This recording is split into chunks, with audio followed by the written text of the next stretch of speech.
call this meeting to order. Please stand for the pledge. I pledge allegiance to the flag of the United States of America and to the republic for which it stands, one nation, under God, indivisible, with liberty and justice for all. Call the roll, please. Ms. Felter? Here. Ms. Nyler? Here. Mr. Scott? Here. Ms. Bradley? Here. Mr. Rice? Here. Colonel P? Here. Do we have any special recognitions? Nope, Okay. we're all good here. Report from the superintendent. The biggest thing we have on the agenda for a report, we have some written reports, but the big thing is just an update on school safety. We addressed that in the podcast this week, but I wanted to address it, and if you guys had questions, one thing we're working, obviously, since I got here, one thing we've talked about is improving school safety, restricting people's access to our playgrounds. We started drawing schools out. Miss Cleveland principal's here. She's not been drawn out yet, but we are trying to move forward with hers anyway. She shows up at every meeting hoping, and we've been drawing them out as we get them done. But the things we've looked at doing, and some of the principals are seeing, is we put in a second set of doors in a lot of our schools. And if you go like to MacArthur High School, now when you walk in, when you get into the first door, you have to go left into the office. You don't just walk out. Right. And then we'll get that door where you have to buzz out of the office. Because the way it is now in a lot of our schools, when you get buzzed into the front door, your walk in, you now have access to students and staff more so than just your office staff. So the ultimate goal is once you attain access to the office, you're going to have to be buzzed to leave the office to now get access to the students. And then the second thing we've done is we've worked really hard on securing our perimeters. We've talked a lot with our officers about making sure they're walking around buildings, checking doors, making sure they're locked, looking for those spots, making sure doors are working properly and mechanically working, and so they're reporting back, and we've done a really good job of keeping doors locked. But every one of our secondary schools has officers in the parking lots looking at them and identifying the people when they come onto our grounds is one of the goals. Obviously in our elementaries, and if you go to probably the best one to look at that's got the furthest with the fencing is Crosby Park. Go look at how it's fenced in, and now there's basically one way in and one way out. You have to go over a fence if you don't go in the front door. And then when we get that double secure entry for them for the front door, they haven't got that yet, then they got more where to go in. So that's ultimately the goal we have is to continue to improve that, and we've been doing it, and obviously current events kind of exasperates it sometimes and people talk about it more, but we feel like we're getting there. And one thing we've talked about that probably created a little bit of confusion is we want customer service too. We don't want people to feel like they're coming to a prison and they're locked out, and we don't feel, we'd really like them to be buzzed. If we see a parent coming, we'd like them to be buzzed in before they push the button. If somebody sees them, and if you're walking up, but that doesn't always happen. But how do you balance customer service and access to a building? And in some of those areas, they've got enough locked doors that they can let them in the first door before and in others, they don't feel comfortable doing that, and at times they will. But it's just, one thing we've tried to get over to our principals is you and your site have to do your school security plan. Those are local. That's a local issue, is a school security plan. We'll help provide what they need for that plan if we can, and we're going to bring in, I know Lynn's had Homeland Security down here before, and they're supposed to come back in the near future to help look at some of our things. But so that idea of security, it's just something we talk about all the time. So, and I know people always get rumors because they say, well, are you doing away with the officers? No, we got them out on the ground, spread out where they're more visible, where people see them, and I think it's working really good. And So they will not be inside the building? they do go in the building some still. They're not going to be in the buildings all the time, because Right. what inadvertently happens, and if you read the research, what inadvertently happens when they're in the buildings is they do principal jobs. And the research says when officers are doing principal jobs, it has a great negative impact, as student and relationships lifelong. And we do not want them doing what a normal, what I did as a principal when I was a principal and didn't have an officer. We want them, and again, there's a borderline there of what they can and can't do, but we want them to be, yes. So they still go in. We still have our drug dog, 2 of them. We have 2 DARE officers now that we've added that will be going in schools and meeting with kids and doing some of that relationship. So we're expanding all the time, and we're, I guess I've been here 3 years I don't know that I've ever had an officer that they brought to me and asked me to hire that was qualified that we didn't hire. I don't know that we've ever said no to hiring an officer. So if we can add an officer, if good people, it's just, the city's down 10. Right. And it's just hard to find people, it's like everything else that people have. Hiring people to do the job is not easy. So Will every school have the double doors? that's the goal. Okay. Now, it's difficult in some. I mean, we've just, Yeah. there are some sites for when you just, where was I at today? There are some type where it's just really difficult. You just, it was Pioneer Park. You just can't picture when you walk into Pioneer Park how we're going to make that work the way in its present. It's just going to be really, but now their office is really close, so they should see, and you might just have to expand the office to it. I mean, there's a way, but that one's one of the difficult ones. Whereas MacArthur Middle School, you walk in, there's a door that goes right into a workroom. All you got to do is put a double door, and you can route them. You may have to change some things up there. Central was, a lot of our elementaries are that way, where you knock a hole in, you can put the double door, knock a hole in, and it's going right into a workroom. And the principals are working with us, and it's a communication. If you go to Cleveland and look, they have a window. Theirs is really nice because they got a door and a double door. And then when you come in that middle area, there's a window to talk to them. We just got to get it where they can buzz them out instead of having to get up and walk around and let them out if they want in the building. Sure. But some of that is just, it's like everything else. The people who do that work, I mean, sometimes you call them and say, hey, we need you to do this, and say, we'll see you on November 1st. It's just, we might need to hire somebody that can install stuff like that to we got people that can work for free to do it. I know a guy, he can't get paid, but he can do it for free. No names. I will tell you though that I understand all of it, and it makes perfect sense because of the 20 years I worked for the district and put in the security badges. But what we have to realize as a board to make sure that everybody else knows, it's not going to happen when you just snap your fingers. Sure. Right. We want it to happen, and we can get it to happen, but it is a process. Right now, all the schools are still locked. Yes. I mean, it's not, we're just trying to make it better where it's easier, but we need to make sure that people realize that, they go to a school, that it didn't happen what he said at that board meeting. Well, it's going to take some time to do all of that, and not just working out the ones that are problems, even the other ones, it takes time. Sure. Well, So then that's- one thing is we put in 3 or 4, and every time we look at one, you get a different, why did is this better? I mean, because you're always looking at ways to make it, and obviously putting in those glass double doors, if you get them ordered in size, but even those guys Sure. they're 30 days out on orders and such. Well, I've been in Pat Henry. They have one? They have one, and it's really nice, and it's bulletproof. No, Glass? it's not bulletproof. It's not? Okay, I thought it was. No. Okay. But It sounds does. good. And Pat Henry's one that now has a fence around it. Yep. So you have to go through the office, so you got 2 locked doors. You got to go through a locked door. The only thing Pat Henry doesn't have yet that we're going to be working on is they don't have the buzzer out of the office. Right. So the idea would be that as a lady working in the office, if I have a badge, I could scan it and walk out of the office. Right. But if you're there and you don't have a badge, she's got a button she can push Right. that'll open the door to let you out. But she controls who leaves that, other than people with badges. So Right. that's because we want parents there, but some parents, they just come to talk to the adults. We Right. don't need them they don't need access to the students. Right. So. Right. Well, anyway, where I was going with that was it's really nice, and I felt real proud to walk into that and see that and know where we're going with all of these new improvements and stuff, so.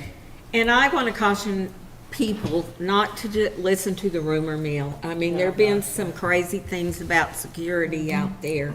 Yep. And just, we're going to do everything we can to protect the children in our Best of our care. ability. Yes. And does everybody know the rule of the policeman in the school? About. That they're not. Yes, to- we've communicated that, and it does get to be borderline because, Right. 95% of the principals, if a fight happens at school, 95% of them are, in the state of Oklahoma, are broken up by principals and teachers. Right. And at what point did the officers break them up? Well, and most people, if you took school experts, a disagreement between students is a teacher-principal Right. discipline problem, but at some point, they get a little bit higher tense disagreements, and we might need them. But all of our buildings because we had this discussion today, all of them have more than one radio. Matter of fact, some people think they have too many radios, but they have radios, and all of our police officers have radios. And the reports I've gotten is if they do request somebody to come, because we have officers out in cars, they don't have to leave buildings to come. They get a lot faster response time right now than they have in the past. So hopefully that continues on. Can I ask another question? How about elementary? What do we do there? Their security is handled by the base hand. Is it? Yeah, our Okay. police, they don't, for some reason, they won't let our police officers go out there and have jurisdiction. Well, I'm good with that, but I did want to ask that question because I want everybody to know that. Yeah, but they have people around, and obviously, you know, the good thing is just to get on the base, you have to have it, but they have, you see their people out patrolling and making sure, I think they secure doors and make sure they're secured and such as well. Great. Great. Any more? Anybody? Thank you for sharing that. Yes. and again, I appreciate it. I will say from my seat, those rumors are always iffy to me because I have a great board and you guys really let me management, but I can't see a scenario one where you guys as a board would let me even dream of making things less safe. Right. When people start doing it, it's like we've never had that discussion. The only discussion we've had is how do you balance safety and customer service, but I've told everybody, you got to be safe. You know your building better than I know your building. You know, we're going to try to create more layers so you can be more friendly, but again, you got to feel safe. And so, anyway, I appreciate y'all on that because I know that of the priorities you have as a board, safety is right at the top for every single one of you. It's one thing we discuss a lot with all of you is school safety. Well, I feel like they would halfway listen to the podcast sometimes. And they maybe just started it and they heard something that was here, instead of listening to it all the way through, Right. they Process. stop. And that's nothing we can do. Well, and when you change something, and we started talking about, and the research came out, and after some of the incidents that goes on in a year, and school safety experts start putting it together, and you start reading what they're saying about officers being outside the building, and we start working a plan as administration and working with chief, how does that look? Well, all of a sudden, that rumor gets spread that somebody said, well, they're taking them out of the buildings, or they're taking them out of the buildings and we're getting rid of our officers. Yeah. Well, we've never even discussed once getting rid of, our officers, so it just kind of and I understand how people are. Everybody out there is worried about school safety. And if they think we're doing something, and for some reason in schools, we get the reputation, and although you guys as a board are going to get past that because we're giving bonuses and buying things for kids and we're spending money, and Lance is having a stroke because we're spending so much money. No, But it doesn't take it well. No. but they always think you're trying to save money. And we're not going to save money at the risk of security. If you went by the buildings, you can see we're putting up new fences, new doors. We've added, if there's somebody has a blind spot and they don't tell AJ he can't fix it, we tell them that all the time. But if anyone calls and said, hey, I got this hallway that is not on the camera, AJ will have somebody there tomorrow adjusting cameras or adding a camera so that they can, obviously, all the hallways and all the nooks and crannies and, indentions are covered by cameras, so we have it all covered. Well, we also want to make sure that they understand that we can't prevent everything. We're doing our best to make it as hard as possible. Yes. Okay. 5A. We did that. That's just your informational items. We don't need to vote on that? Okay, I'm sorry. 5C, Okay. school policies. These are these are new policies required by law that they adjust every year that came in. You guys get that PSST from Julie. We pretty much covered these policies just word for word. That's how she printed them. Okay. They were just law policies, and they didn't change anything how we did things. So we don't need to vote? Yes, we do need to vote and Okay. approve Need to them. vote on it. All right. I was going to just make sure on the first one, the EHDF. Now, that means that a student from Elgin could enroll in our virtual program, correct? Correct. And would get the They did ADA change one. that law where we could, if an out, used to, you could transfer to any school in the state you wanted regular, but you couldn't virtual. Right. But with the transfer policy now, we can take we can get paid for an out-of-district student in our virtual, which is good because we have a good virtual. Right. And I don't mind saying it, if the neighboring and the county people who want virtual school and their local doesn't offer it, I would rather them send their kids to Lawton virtual than Epic virtual, because that keeping it in the county. Yeah. And I think most of our county superintendents would agree with that, and so hopefully we pick up some there because, I think we have the best virtual school bar none in the state. I haven't seen anybody present anything to me that challenges what we do and how hard our people work on our virtual school. How many students do we have enrolled virtual this year, do you know? Right now, we're right at 200 elementary and right at 600, 650. I think we're up to about 650 secondary. That's down quite a bit. So it is Good. down, but I'm gonna tell you, last year at this time, it was down, and it kind of starts working its way up just as the year goes. It just, and again, our enrollment, you really don't get anything accurate in enrollment Right. until the 10th, you know that. Right. So a week from tomorrow is the 11th day.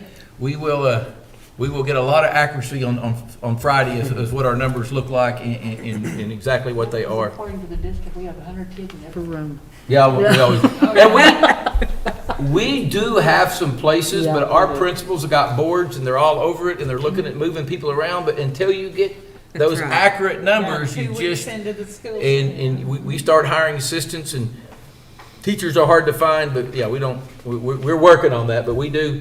And a lot of those cases the classes are bigger on paper than what they are because the kids who haven't shown up still show up on paper. Right. And you're still getting kids showing up daily, aren't you? Yes, we still get some walking in daily, so. And we're hiring, I mean, I don't know, on this hire today, you'll see that we have, I Yeah, think, it's a long list. yeah, and a lot of it's like personal care assistants and some of those people, and it's just people you gotta have, and we're still trying to hire as many, those things, so. Okay. I'll make a motion to approve 5C. All of them? Second. Yes. I'm good. Call the roll. Ms. Klopfelter? Yes. Ms. Nyworth? Yes. Mr. Scott? Yes. Ms. Bradley? Yes. Mr. Rice? Yes. Okay. You have any announcements, Mr. Yeah, Hunt? we have a really good thing going on. We talked about this last year, and they've tied in with Chick-fil-A and some of the things we're doing with leadership. And one thing we talked about is how does leadership look? What do leaderships at the high school look like? And to me, if you really have a true student council and really true student government, how are they not meeting with me or the district leadership? So they're working on a plan to get that leadership together once a month. And they've kind of tied it together with this Chick-fil-A Academy. So next Wednesday, the 3 high schools will have their leadership people at the LRC with this Chick-fil-A Leadership Academy and start talking about student-led community impact projects and some of those things. And then the other things we want to do is, if you went to Engage, you saw we had a student panel, and it was great. It was so good with State Superintendent Hoffmeister with that student panel, the communication, that we brought in another group of students and did a student panel for when she came and spoke to our staff, and we had all. She was very complimentary of that panel. And that panel was good, and then we had a second panel that was really awesome that Thursday of staff development, and it was just very enlightening. And sometimes we forget that in the end, we really all work for the kids. That's exactly And right. sometimes we need to sit down and talk about, we need to engage them, and sometimes what they think does matter. I mean, and obviously, we do know, we are adults, so we know better, but so that's kind of the ideal for me to sit with them and all 3 high schools and them to tell me, because it's easy for me to say, hey, I love the LRC, I love Life Ready Graduates, talk about mine, and some of you guys that worked on the strategic plan even got into a little bit of that where you saw the strategic plan, but we had students involved in that too, and that's one reason why we bring students in, to get their input, but hopefully that's the idea. And so we're really excited with that, and we're glad they partner with Chick-fil-A on that. So that's kind of the upcoming. We'll start, hopefully next board meeting, we'll start having principals and some reports and start rolling those through like we did last year and so forth. Okay, the consent agenda. I make a motion, we approve the consent agenda. Second. Call the roll. Mr. Rice? Yes. Ms. Bradley? Yes. Mr. Scott? Yes. Ms. Nyworth? Yes. Ms. Klopfelter? Yes. Okay, we are going to move into executive session. Do we need a vote on that? Yes, ma'am. Okay, I'll make a motion to convene to executive session. I second it. call the roll. Ms. Klopfelter? Yes. Ms. Nyworth? Yes. Mr. Scott? Yes. Ms. Bradley? Yes. Mr. Rice? Yes.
Okay, pardon? You can read that. Yes. Returning. These are the minutes from the executive board meeting. The Board of Education went into executive session at 5:37 PM. Members present included Carla Clodfelter, Patty Nyworth, Mark Scott, Mary Bradley, and Zeldon Rice.